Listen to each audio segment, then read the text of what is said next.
Hi, everyone, and thank you so much for coming. My name is Stacy, and I'm a bookseller and the events coordinator at Belmont Books. Belmont Books, for those of you who are not familiar with us, is an independent and locally owned bookstore in Belmont, Massachusetts. Before we begin, I'd like to let you know that we have a number of virtual events coming up, including Rob Sedgwick discussing his memoir, Bob Goes to Jail with Abby Ellen on July 28th, and our monthly bedtime story time on July 29th.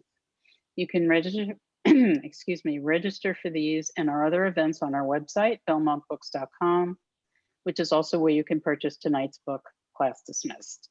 If you have any questions for the authors, please type them into the Q&A section and we will get to as many questions as we can. We're very excited to welcome Kevin and Lisa, and I want to tell you a little bit about them, and then I will turn the event over to them. Kevin McIntosh's short stories have appeared in the American Literary Review, Beloit Fiction Journal, Chicago Tribune, Jabberwock Review, and Potomac Review, and have been nominated for Best New American Voices and the Pushcart Prize. Kevin has had residencies at the Ragdale Foundation and Blue Mountain Center. When he was younger, Kevin worked as a playwright, waiter, and singing telegram deliverer. He then turned to teaching and is a 30-year veteran of public school teaching in Oakland, New York City, and Greater Boston. And I just found out he just retired from that about a year ago. Kevin grew up in Oak Park, Illinois, and he now lives and writes in Somerville, Massachusetts. Lisa Border's first novel, Cloud Cuckoo Land, received fiction honors in the 2003 Massachusetts Book Awards. Lisa's essays and humor have appeared in the Rumpus, McSweeney's, and many other journals and are anthologized in Idle Talk, Don't You Forget About Me, and Soap Opera Confidential. Lisa's second novel, The 51st State, came out in October. The founder of Grub Street's Novel Generator and co-founder of the Novel Incubator Program, Lisa now does private manuscript consulting and classes.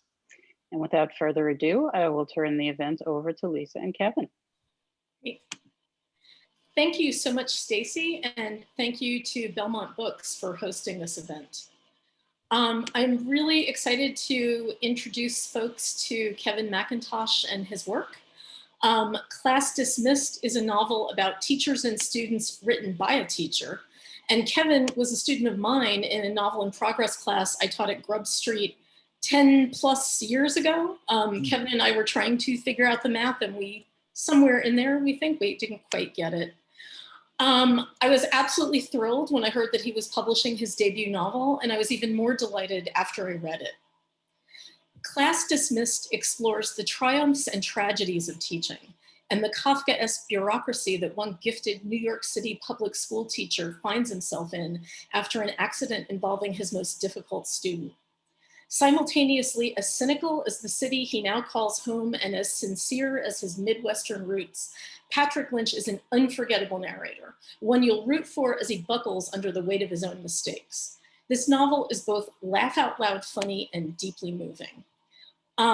And the passage that Kevin is going to read for you now, if it's the passage I think it is, it shows Patrick in action in his classroom and provides a great introduction to his complexities as a character. So Kevin, take it away. All right.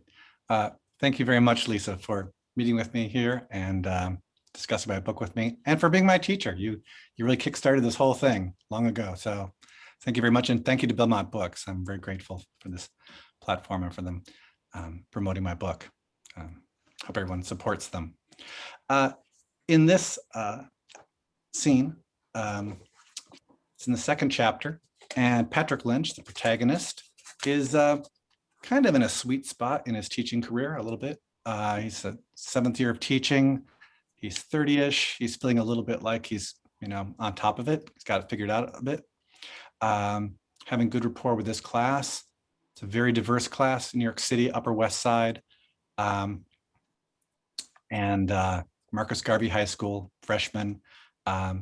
Very diverse. He only has one white student who you'll meet in here. And so I'll start here. It's February, and he's circulating around his class. There were 36 students in period 2, but as with every class, the flavor of the group was established by a handful. In this class, Jamar, Hijira, and of course, Abdul. Also, Angela Wong and Maria Lopez. Angela worked nights in her family's restaurant, waiting tables, folding wontons, and broke boards in karate class after school. Maria was an angel-faced femme fatale. Wicked smart Maria, but as they said, at risk. Patrick couldn't look into her first communion eyes without remembering the note he'd found on his floor a few weeks ago.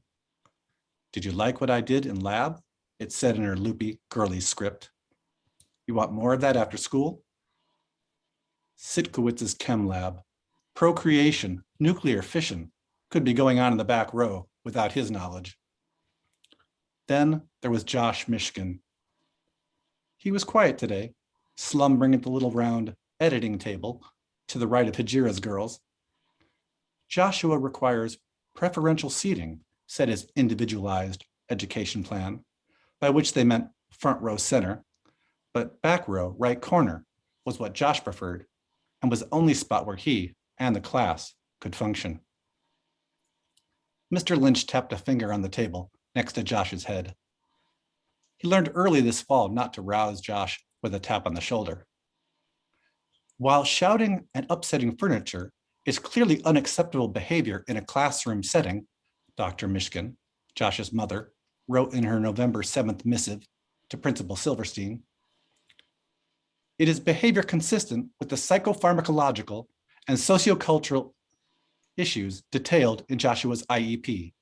She concluded with a snappy, "I urge Mr. Lynch to familiarize himself with this document," and a final shot across his bow, "as federal law mandates." Josh opened one blue eye, then tilted his head up toward his teacher, short pale dreadlocks bobbing over his freckled forehead. How could one sleepy eye convey so much disdain? Then Patrick had to say it. "Josh, where's your personal narrative?" Josh waited until Abdul and Jamar had swiveled to take in the show, then hoisted his lanky torso up. He smoothed down his "Bob Marley Lives" t-shirt so the cannabis leaf that outlined Bob's head like a halo was clearer. "Hey, yo, I forgot it at home again." He puckered his lips, making visible the surrounding reddish wisps of facial hair. "Sorry." Jamar shook his head. Abdul and his minions chuckled. "Bring it in tomorrow if you want credit," Patrick said, and moved on. He felt his throat tighten, his stomach swirl. He had always made it his mission to find something to like in the unlikable student. Good penmanship, nice hands. Sometimes he really had to dig. His father's dictums, however corny, were still his guiding lights. "Education is a relationship," Superintendent Lynch would pronounce, carving the turkey in smooth, even strokes. "An unspoken contract between the teacher and the taught, based on trust." It was tempting to dismiss these archaic notions. The upper Midwest wasn't the Upper West Side after all, but his father had had plenty to deal with back in Peterson's Prairie. Pregnancies, pot, rural poverty. His son. But Patrick couldn't recall anyone like Josh or his mother back in Minnesota, nor had he encountered their like in his 7 years at Marcus Garvey. Patrick had never come this close to hating a student before, and it was that, more than any of Josh's antics, that aided him. Patrick came back to center stage. "Okay," he clapped. His hands rubbed them together. "Who read the Declaration last night? Who looked up the vocabulary?" The usual hands popped up. Hijira and her girls, Jamar, Angela. Maria raised her hand shoulder height. She looked up half the words before the lucky recipient of the chem class hand job telephoned. And a few others from the front 2 rows waved uncertainly. An inauspicious response to Patrick's latest brainstorm, introducing Jeffersonian democracy by weaving it into their previous unit on the autobiography of Malcolm X. The Malcolm X part of the American Dream unit had gone well.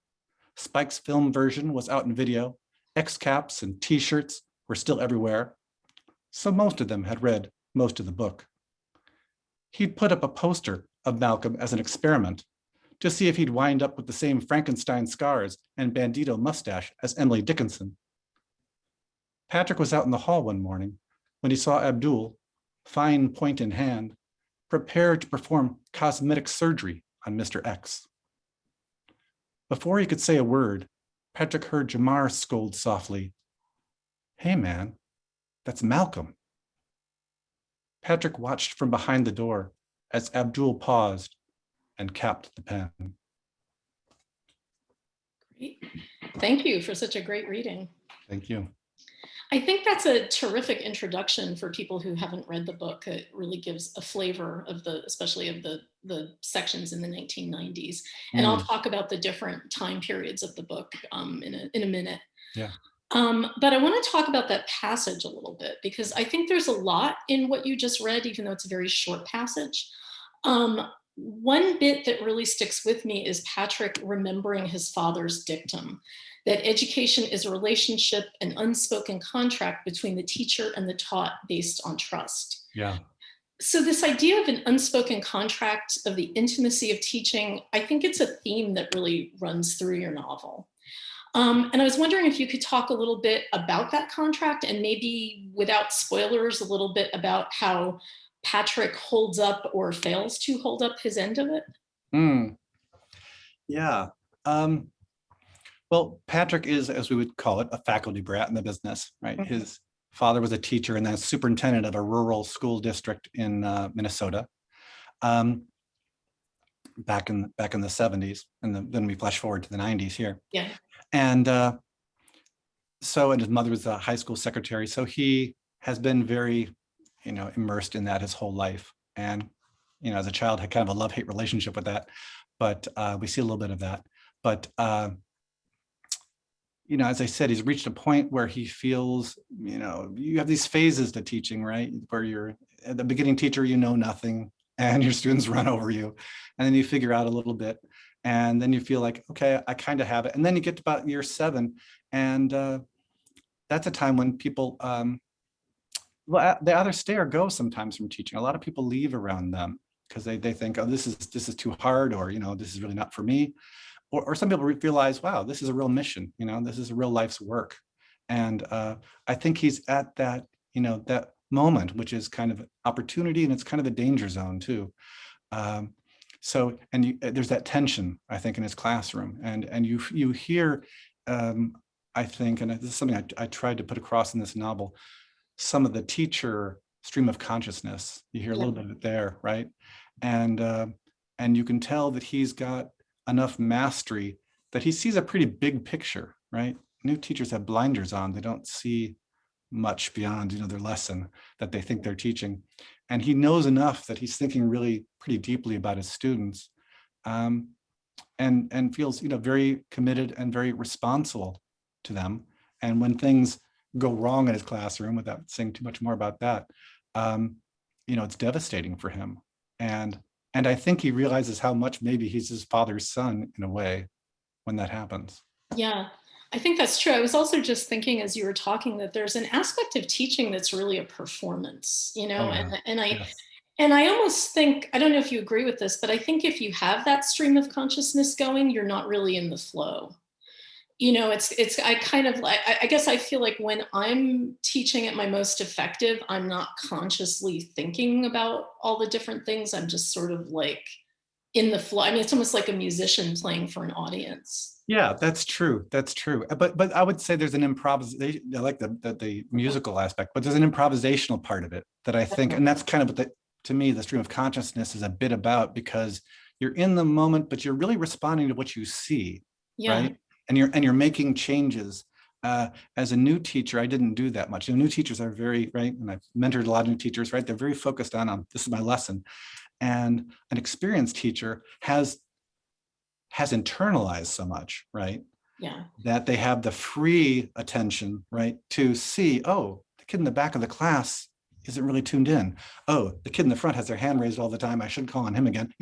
They've got all these things going on, and they're still able to, I would say, keep that going, keep that, musical interplay going. Yeah, I think the comparison with improvisation is a really sound one. That makes a lot of sense to me. Yeah.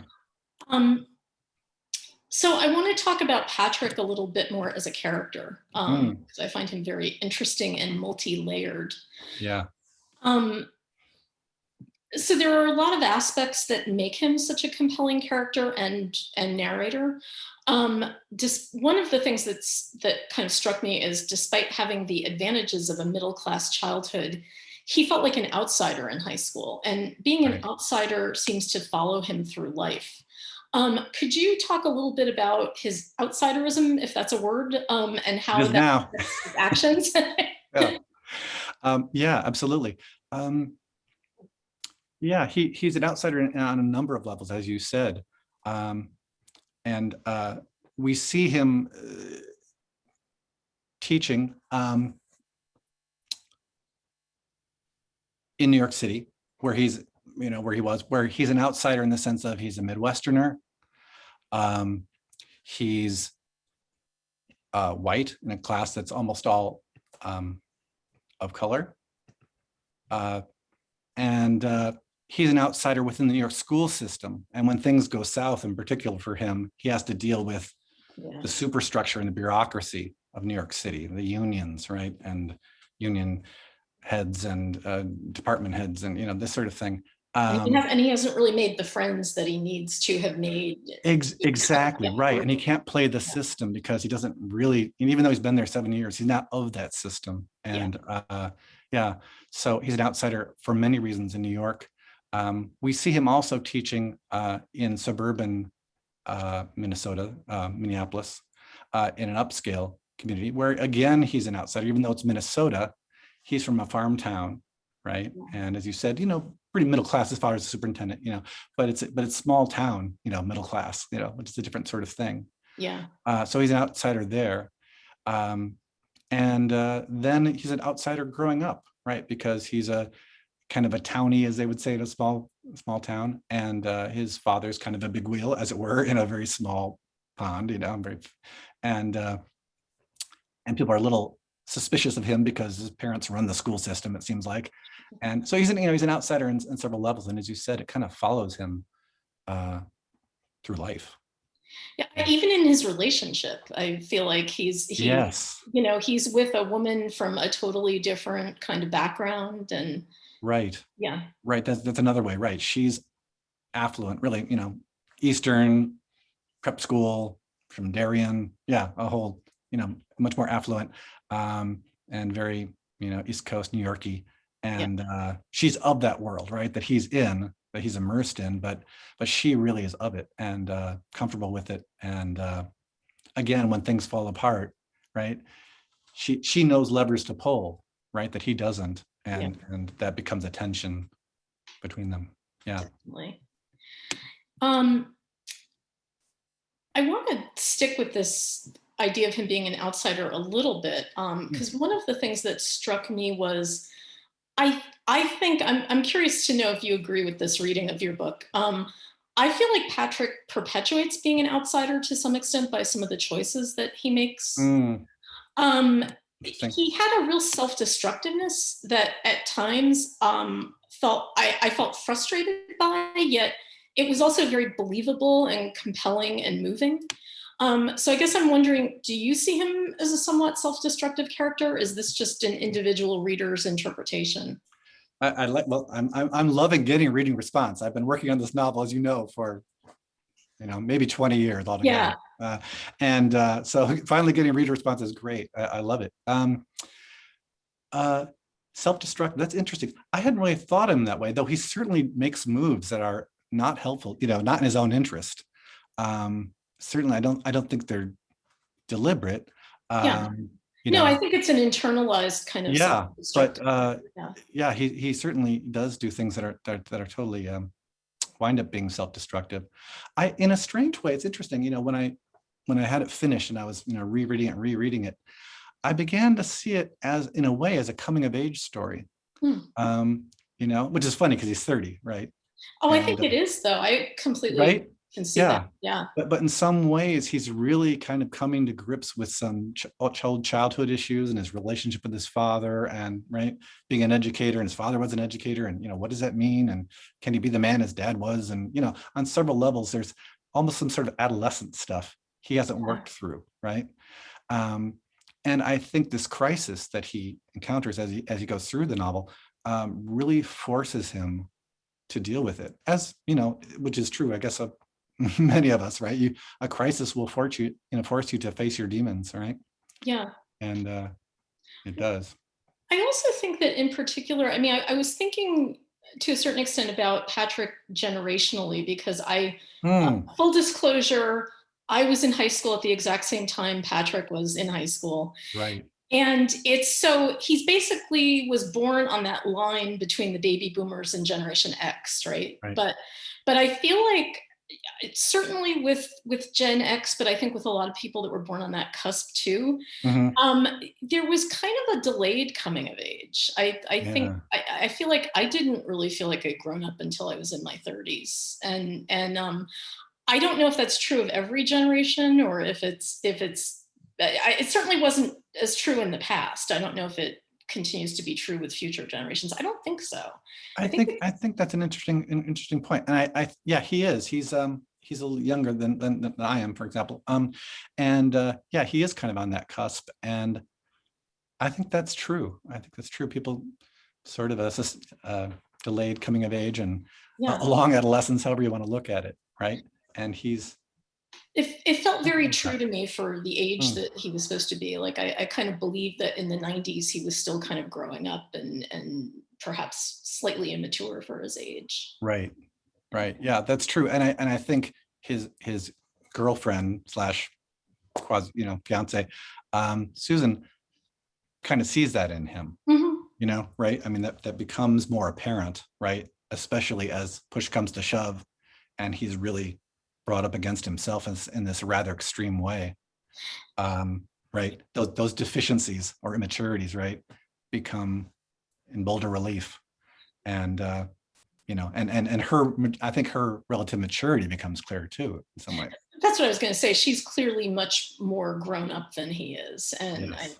Whenever there's an imbalance like that, I think it's a great tension in a work of fiction when you've got two people in a relationship and even if they're relatively the same age, they're in very different places in their lives. Right.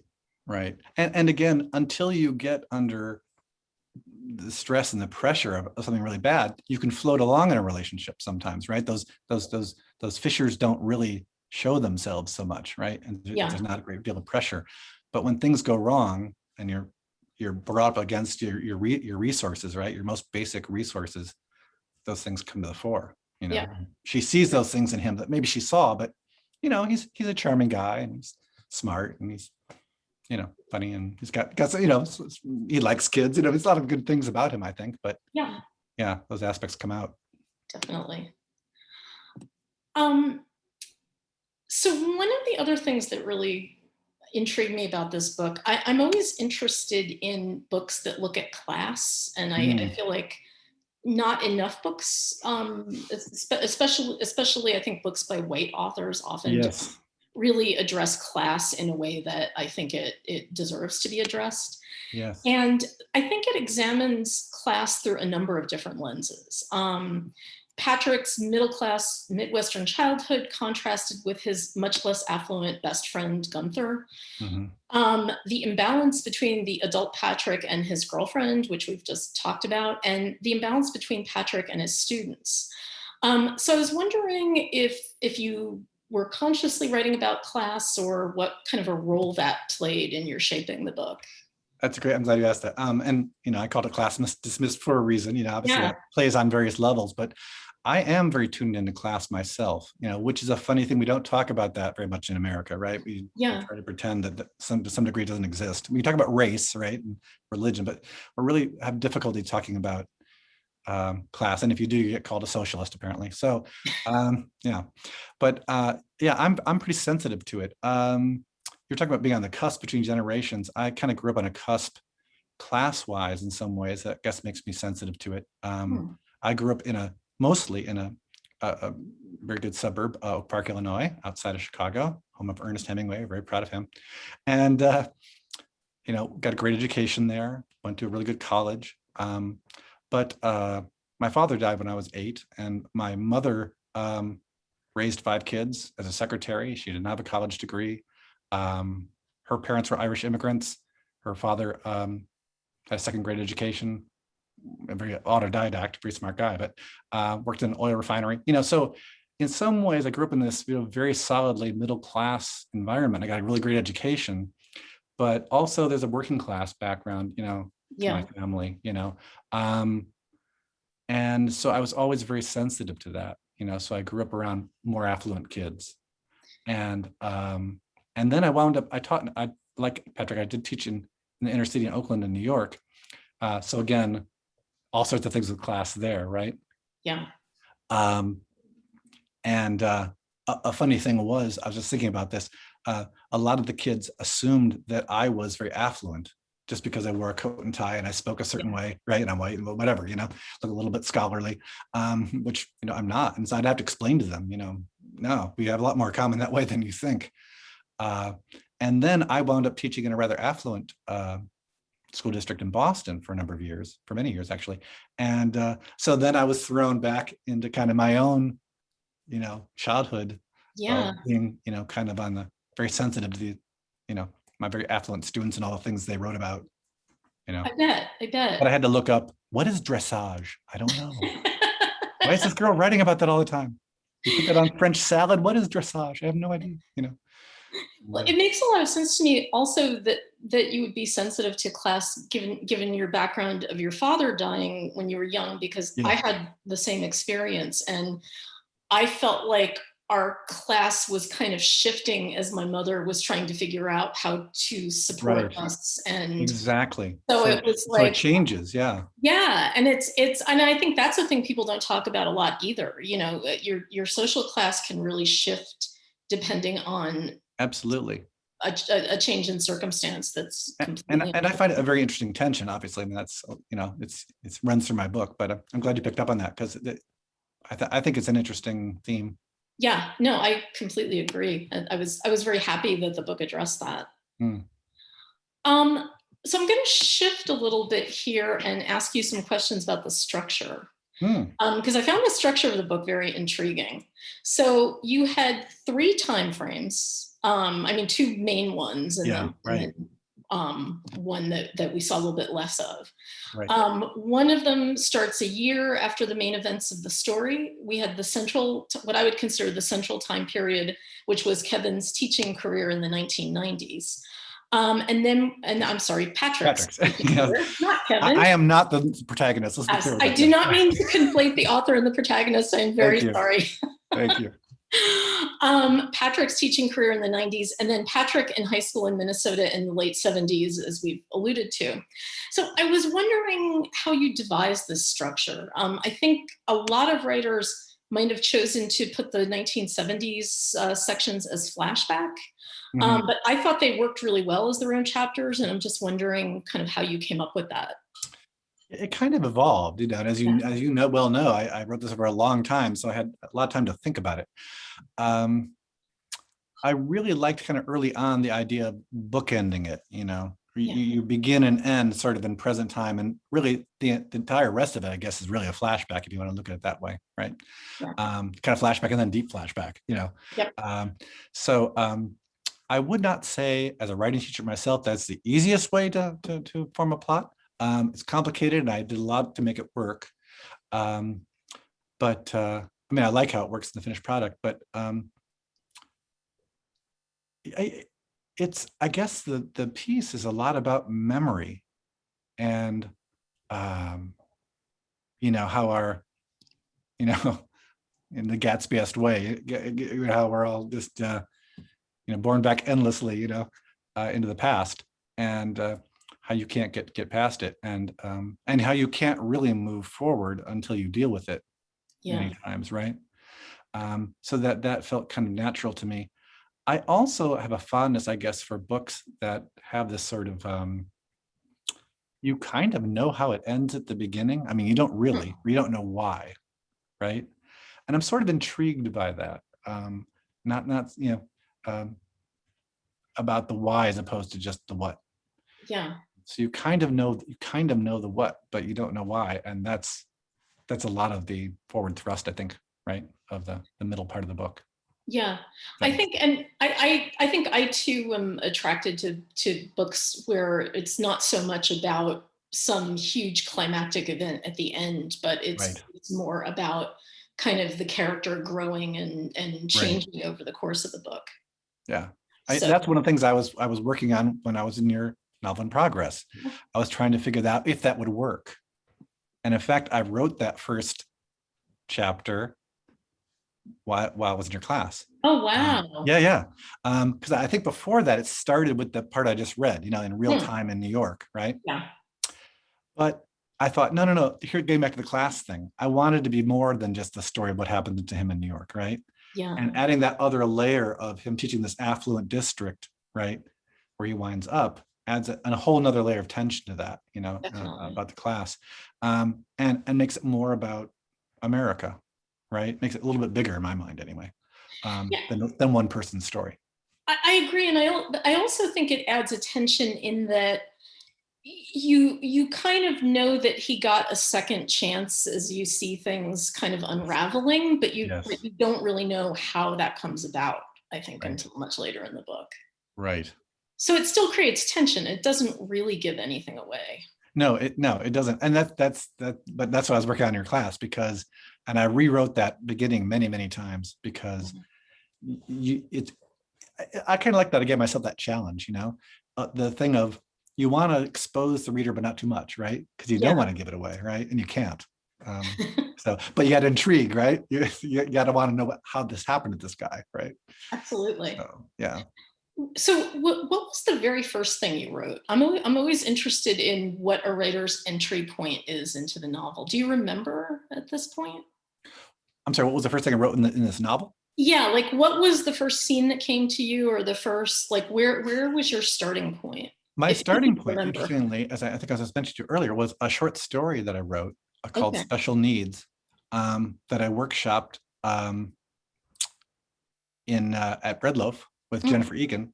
And I remember her saying, one of her comments, and I came back to it much later when I reread what she wrote, and she did a great job editing, she's a great editor as well as a great writer, and saying there's a lot more here than you think. Which I was like, ooh, that's right. It's like, ooh, right. I gotta think on that one, right? Absolutely. And indeed there was, So that short story revolved around his relationship with Josh, right? Okay. Right. Interesting. But yeah, and there's a lot just right there, right? But because he's a white kid and he's with affluent parents, right? And he picks at all the weak spots in Patrick, right? The class stuff and the New York stuff, and and he's the one white kid, so his parents have put him in this very diverse atmosphere, but they still want to claim their privilege, right? Right. And that bugs the shit out of him, Yeah. So it pokes him. And I thought, oh, let's go with this. This is a good story. So it's interesting that relationship was like the core of the book, and then everything else you kind of built around it. Yeah. Right. And Susan was in there too. So there was this thing about, this his dealing with this kid sort of collapses his relationship, reveals the faults in his relationship as well. Yeah. Oh, that's really interesting. I think my favorite character in the book was Gunther. That's my wife's too. It's always a little weird when people tell you could write a whole other book about one character, but I've had people say it to me, and it always kind of, sometimes it feels a little odd, but I completely could have read an entire novel about Gunther.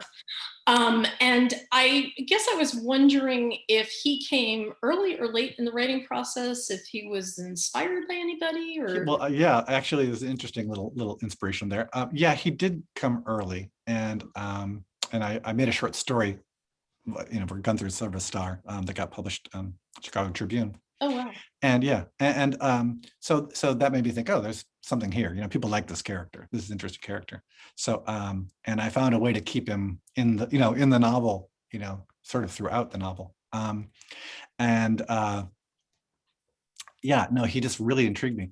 Here's one little thread that is interesting. You say, what's it based on? There's a part where he is, they're playing a kind of Stratomatic baseball game, right? With a pretend baseball thing, where you spin and play this game. And Gunther is narrating it like he's the announcer, right? And that's one thing he does, and he's very funny, and he can do imitations. I used to play a game like that with Dan Castellaneta. I don't know if you know who he is. He's Homer Simpson's voice and many other voices. I grew up with him. We're friends from way back. Oh, wow. And I would play that game with Dan. We'd play baseball too, but we'd play that at his house, and he'd do all the voices. And of course, being Dan Castellaneta, he could do anybody. He'd do all the announcers and all of. Anyway, so that little bit, the character's not based on Dan, but that one little bit I think I took from Dan. Yeah. It's always fun to find those little scraps that you take from people and then build this completely different fictional character around. Yeah, I don't feel like, some writers do, but I don't base my characters on people. I have anyone in mind when I do that. But sometimes there's a puzzle piece, right? That just fits into place, right? From real life. And I feel the same way. I feel like my characters are truly fictional, but there's often some piece of their character that is inspired by, inspired me to create the character that's based on someone I've maybe not even someone I've known, but someone I've observed or That's good, because then you won't have to worry about controversies where people see themselves in your book. I don't know if you've been following the whole cat person saga. No, but I feel like people, having taught literature for many years, I've always told my students, we bring something to the book, right? Yeah. We make it ours, and we people it with our own people, and right. So I don't know. People, there could be a lot of teachers I taught with who think, is he writing about so and so? Yeah. Well, I think sometimes people see themselves when they're not there. They want to be in the book, and so they think it's based on them. Absolutely. Yeah. One other thing that struck me was the tonal shifts in the book. So I think you shift at times from funny to emotionally heavy, and it kind of rides a wave to that in that regard. Yep. I really love books that do that. But I also think they can be tricky to pull off. And so I was wondering how you found the balance between comedy and drama, or did it just kind of come naturally? How did that process go? Well, being Irish is a good start. So it's I can't imagine setting out to write a comic novel, or people have said to me, oh, you should just stand up, you're fine. I can't imagine doing that. Like, here, I'm going to try to be funny. But it's kind of my worldview, and I guess my cultural, where I come from, right? That the world will break your heart, but you're laughing the whole time as well. Laugh, yeah. And so I think that's part of it's kind of just in me, I think. I can't imagine writing anything that is totally serious or anything that is humorless. And I have no interest in reading books that are humorless, no matter how serious they are, right? Yeah. You see great writers, Tolstoy, whoever, there's humor in it, right? In there, and irony of all kinds. And, of course, Shakespeare mixed those willy-nilly, right? Those elements. Sometimes it works, sometimes it doesn't. But I hope it works. That's just really the way my mind works. It's not something I'm trying to do, although I am very cognizant, in revision, right? As you say, right? Finding the right tone. Yeah. And sometimes I shift within a scene, right? And you have to be, I worked in the theater before I became this. I wrote a couple of plays, and I was an actor early on in my, young manhood. And that helped me think about scene, I think, and about tone in that way, right? Because things that I've directed some plays, right? As they say in the theater, things work or they don't work, right? They don't say this is good, this is bad. It's just, people talk about scenes dying, right? It's like they live or they die, because they're happening in real time. And that makes you really, and it's really obvious, right? The audience lets you know. So I guess I'm fairly sensitive to it that way. And I having worked on that helped me, have a sensitivity to it maybe. Yeah, well, it felt very natural, but I think it can be very tricky to pull off. And I think so. Even in film or TV, I sometimes see things that have odd shifting tones that I kind of love, and I read all kinds of criticism about how people couldn't figure out how they were supposed to feel while they were watching it. And I don't know, I sort of love that. I guess I don't want how I'm supposed to feel to be handed to me necessarily. I agree. Although I always feel like if I'm watching a film, say, I'm very sensitive to those tonal shifts. You know, they have to work, right? I really feel like sometimes it's just a jarring, you know. Yeah, it can be jarring if something goes from a tragedy to a screwball comedy. It's got to kind of be, it's got to kind of be earned, I guess, in a way. Yeah, I think that makes a lot of sense. Or it has to kind of feel like life, you know. Yes, that's right. It can be absurd, but be absurd like life is absurd. Yes. Yeah. Exactly. So we talked about this, I think, a little bit just before our conversation started up. I was very intrigued to learn that you worked on the book for 20 years. And and I'm sure there were years in there where you were just working really hard at your day job and not able to write a lot. But true. I too am a member of the Slow Writers Club. My books take me a fairly long time to write, even though it's been a little shorter with each book. It still takes me years. And I guess what I was wondering about that is if you could just talk a little bit about how you sustain the novel for that length of time. Because I think I know I've worked with writers who sometimes if they're working on a book for like 10 years, they just feel like I'm never going to finish it. I want to give up. So what kept you going? Well, for one thing, I didn't do it by design. I was teaching and raising small children and whatnot. But so I wrote a lot during the summers and wrote when I could. I also wrote a dozen short stories during that time. So, you know, cheating on the novel, as we say sometimes, right? Yeah, it helps, I think. Or I adapted some of the chapters into self-contained, short stories. Yeah. So I was doing a number of things with it.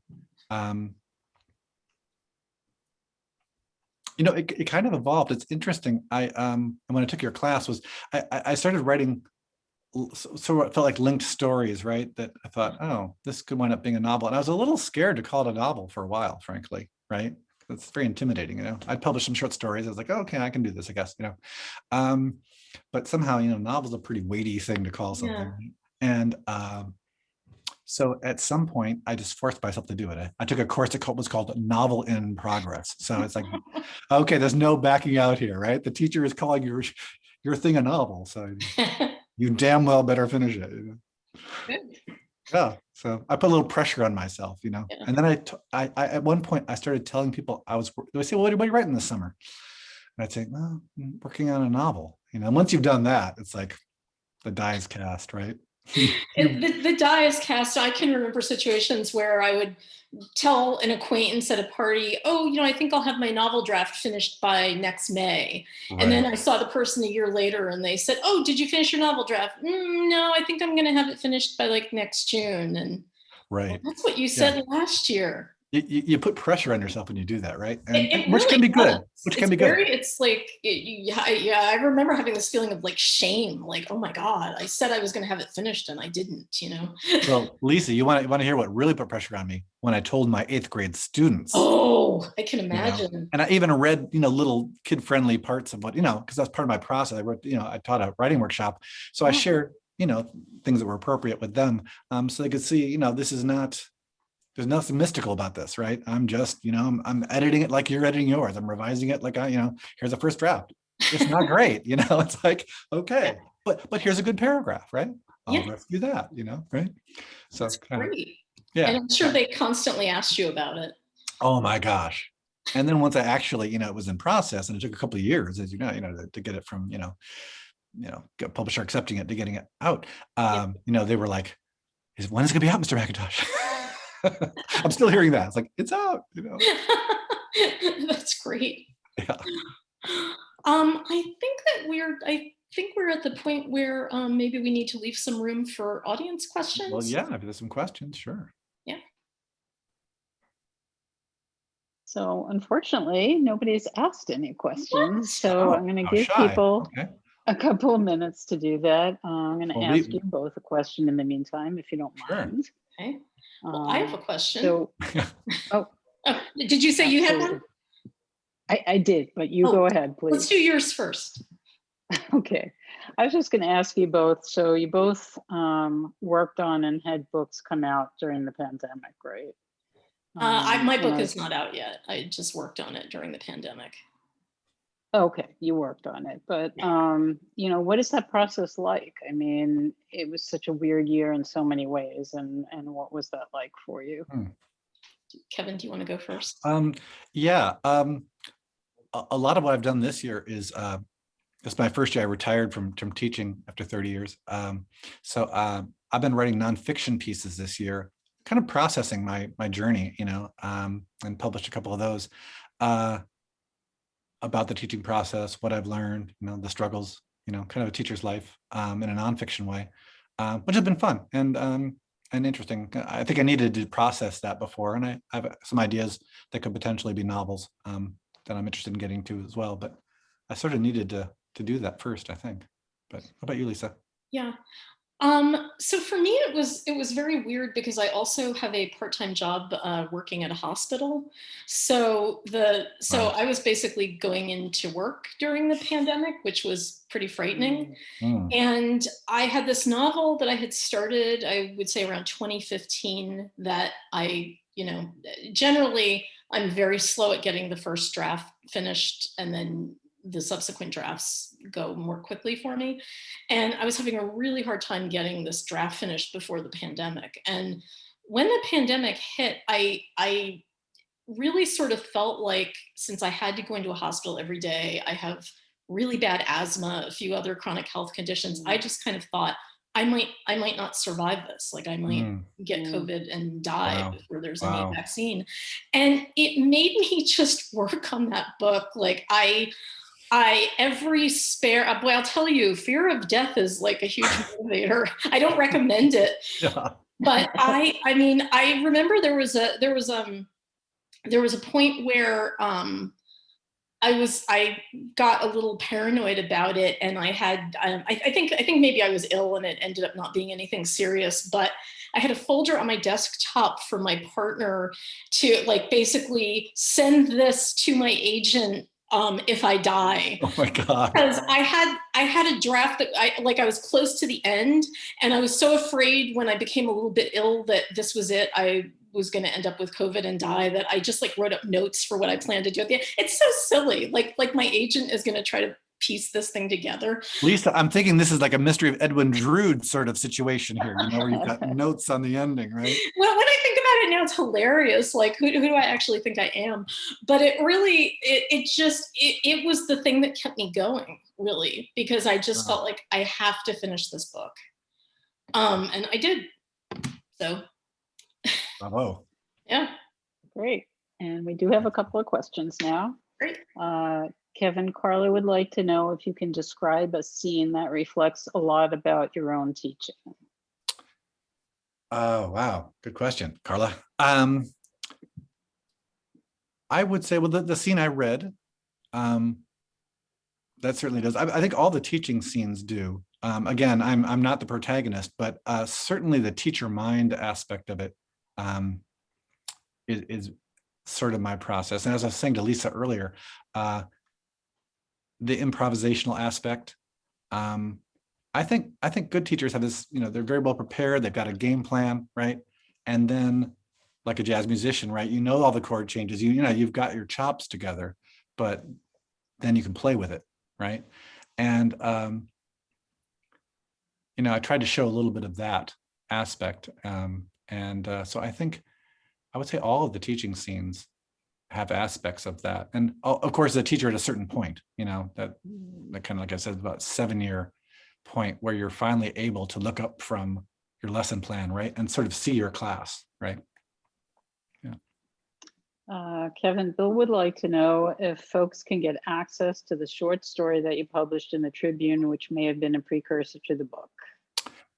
Wow, that's an interesting question. The short story Special Needs, which was the seed idea for this, was in Beloit Fiction Journal. And you could go on their website, and they sometimes have old, past things that are issues that are still available. So that's called Special Needs. And there's a short story called The Scheme that I published in Chicago Tribune, Printers Row. They used to have like a story of the week in their Sunday paper, which is published separately, which they don't anymore, unfortunately. So I don't know if that's available or not. That was called The Scheme. I don't know if that's anywhere online, but that was a Gunther chapter, and that, anyway, that was kind of a fun one. Yeah. Lawrence would like to know if you're working on another novel now, and if so, what's it about? Oh, well, I'm going to get into Lisa's really care of, putting myself on the spot, I've been, as I say, taking notes on ideas for stories. My process is slow, and I kind of like to get a lot, on paper before I say I'm doing that. I've got a couple ideas. I don't want to say too much about and jinx them, but they're vying for my attention. These two different novel ideas, and we'll see where they go. But I don't want to say what they are yet. So I think there's a point, I know for me and for a lot of writers, there's a point early in the process where the idea is almost too fragile to talk about. yes, It's if you say it out loud and then people, however well-meaning, start poking holes in it, it's like it evaporates. yes. So right. I understand that protectiveness. I think it makes sense. Yep. But I will let you know, Lawrence, as soon as, believe me, once that baby's out. Karen said, in your mind, are there themes or characters in this novel that you would like to develop in further pieces of fiction? Anything that feels unfinished to you or makes you curious? Yeah, well, Gunther. yeah, there you go, Gunther, right? People like Gunther. It's funny. Yeah, they're Gunther fans. I'm glad you said that, Lisa. I'm a total Gunther fangirl. He's a character people bring up. Yeah, right. There are a lot of threads here that are very, pulling at me. A number of people who have read the novel now have said, when's the sequel? They want to know what happens next to Patrick Lynch. There's unfinished business there. I could see his character could go somewhere, I think, as a more mature character. Yeah. More mature teacher, maybe as a father. I don't know. He intrigues me. He's a work in progress for sure, but he's kind of an interesting work in progress. Yeah. Carla wonders if you felt constrained in any way by a sense of obligation to present the profession of teaching in a specific way. Wow, that is interesting. Yeah. I guess I didn't initially when I was writing it, but I remember the first time I had my book club, which is a great book club, really smart, bunch of really smart, well-read guys, and I had them read an early draft, to kind of I thought, okay, this is acid test here, and they really liked it, so that was reassuring. But a number of them are involved in different, well, one of them very deeply in education, and a couple of them were teachers also, and when they started talking about it, right, I really started thinking about that, because I remember one of them was like wondering if teacher unions take it on the chin too much, for example, right? Was feeling a little protective of that, not that they're not flawed, but we need them, right? And we need unions, and it's, so many people are, right, going after them. And then I started thinking about it. And in my mind, I try to be fair to every, in the novel, I think everyone takes a hit, and teachers, parents, union, administrators, but we also see they're all in there pitching, I think, and they're all kind of doing their best. And I don't see any villains, or heroes in there. But once people started reading it, I did start thinking about that a little bit, about the profession, because I love teaching. I love teachers. I mean, I think it is heroic, frankly. All the teachers out there, all props to you, especially this year, right? I mean, it's an amazing thing. I don't think the book presents teachers or teaching in a bad light at all. I think it's about an individual teacher who makes some really poor choices at certain points in his career. Right. But it doesn't seem to me like the point of view of the novel is that teachers are bad or there's something wrong with the profession. It's very clear that this one teacher is kind of unraveling. Right. Or that, you know, the New York City bureaucracy or the Yeah. teacher unions, you know, they're huge, you know, lots of problems, but, you know, they're necessary. Yeah. Again, you know, there have been people there who have really helped me out. So, you know, amen to them, you know. So Lisa, I think you had another question. I think that will be our last one. Okay, let me hang on a second. Let me pull this up a bit. So one thing, and this touches a little bit on our discussion about improvisation. It was really interesting the way you kind of showed how teachers think, kind of what's happening internally while they're teaching the class, all the different things that are going on and how they have to kind of process everything all at once. And I think we were talking a little bit about how in some ways it's almost like being a musician on stage and kind of doing different things at once. And I guess I'm wondering did you struggle to convey that? Was it hard for you to figure out how to put that on the page?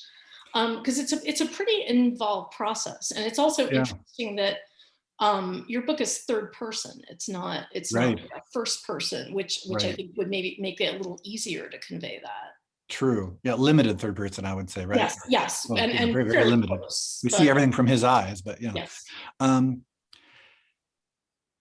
Yeah, I worked very hard on that, and again, sort of the rhythm of it, right? Sort of the theatrical quality of it, I guess, or cinematic quality, if you want to look at it that way. The flow of it. It is kind of musical again in my mind, and theatrical. And I worked on that a lot to get the. One of the things about a good teacher is you become very aware of time, right? And flow. As they say, time is the coin of the realm in teaching, right? It's the thing you can't replace and that you don't have enough of. And you're teaching kids too, you know, and you're teaching, you know, 8th grade as I did for years, right? You have to be aware of that. It can fly away, you know, how much talking they do, how much talking you do, how much is, you know, this activity, that activity, right? So some of that's in the writing, I think. And, you know, I wanted that sense of things happening in real time. Yeah.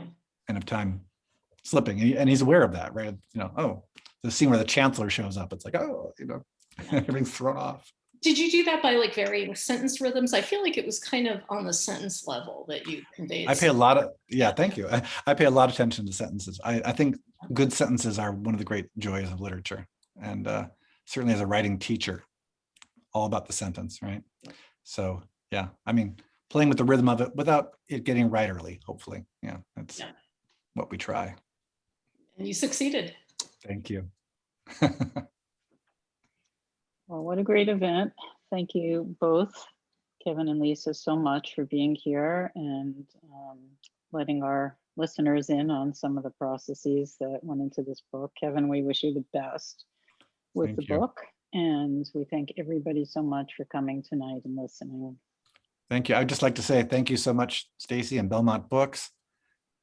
Lisa Borders, thank you so much for helping me get this thing started and for being here to help me get it out in the world. I'm just very grateful. Thank you. It was my pleasure. And thank you, Stacy and Belmont Books. And congratulations, Kevin. Thank you. Have a great night, everyone. Take care.